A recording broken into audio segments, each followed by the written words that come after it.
Well, it's wonderful to be here with you, and it was a hybrid, really. President Trump attempted to integrate a State of the Union set of principles and the typical way that a president addresses Congress about his vision for the work with his 2020 campaign pivot. But you could feel the language and some of the more clarifying attack lines related to, for example, fusing socialism in Venezuela with essentially the Democratic Party, issues of immigration and choice as well. So he is laying out a sort of layering of language that he will use over the next couple of years to take into the presidential campaign, most definitely. Well, some of the points mentioned here needs to be further discussed, particularly from China's perspective. Mr. Rubin, particularly regarding China-U.S. trade talks, the president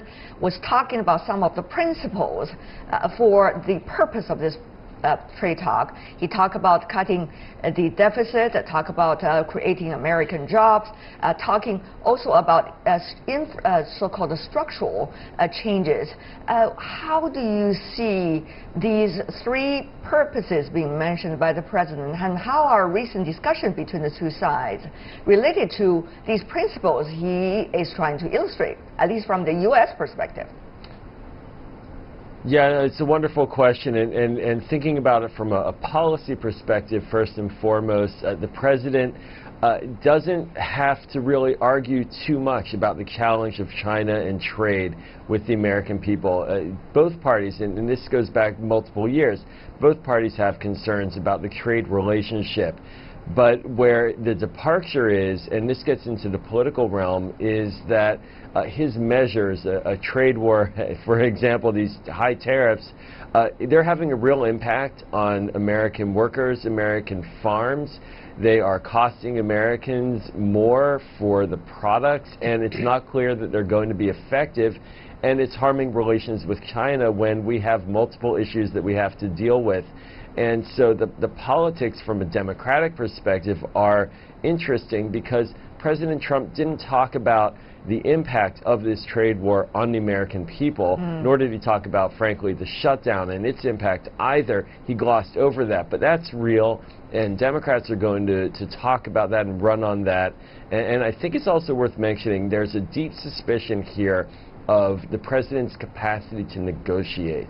And while he says that he has a good relationship with President Xi, and that's valuable, many people in Washington are concerned that he will actually come out with a bad deal with China, end the trade war, and not advance some of the concerns from a policy perspective that are real and that are bipartisan. So how, can you outline what is he specifically looking at when it comes to solutions about trade? Well, we have to remember that Donald Trump not only has been a skeptic about trade as a president, but he has been for years critical of trade. And when he ran in 2015, 2016, the distinguishing factor between him and other Republican candidates was his hostility to trade. And his description, for example, of NAFTA, despite the tremendous gains in productivity, in reduction of prices, in employment over the last 25 years, caused by NAFTA. It doesn't mean it's perfect, but it has had major gains.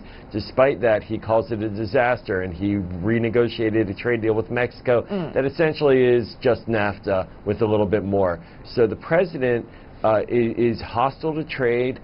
He doesn't have a clear vision, though, on how to actually achieve gains that are going to protect intellectual property, reduce the trade deficit, and do so without blowing everything up. And I agree with our guest here in Beijing that a trade war is a last resort, and this president seems to be using it as a first resort, and that's the problem. And that makes a negotiation where we get real, tangible benefits for both countries.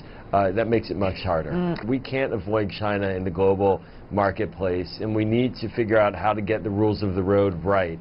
The problem right now with this approach, and it's a general problem with the Trump administration, is that it's a sort of a bilateral, go it alone, America first or America only approach.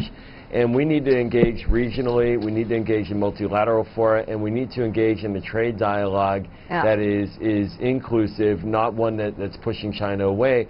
And I think that's why it will be very hard for the president to sell any trade agreements on Capitol Hill, because there's a deep skepticism about how he's going about doing this. What exactly is the nature going to be U.S.-China relations in Washington? Mr. Rubin, your sense? I think that we're still in a very rocky period, and that's because this trade war, this dynamic is not going to dissipate.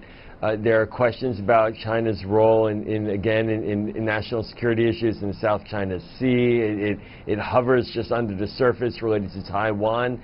And we don't have a comprehensive China policy right now. We're sort of in a drift and a piecemeal arrangement. And with the Democratic House, what we're likely to see for the next year or so are hearings, even though the president last night tried to tell the Congress that it should ignore its constitutional duty and not conduct oversight of the executive branch. It won't listen to that.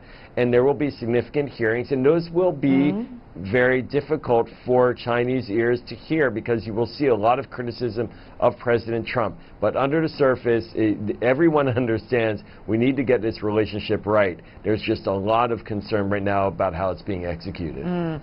Well, the different concerns of different nature, I guess, from different sides. Another issue, of course, is about the political gridlock. Mr. Rubin, also your expertise here about the wall. Of course, President Trump today used different adjectives: translucent, see-through walls.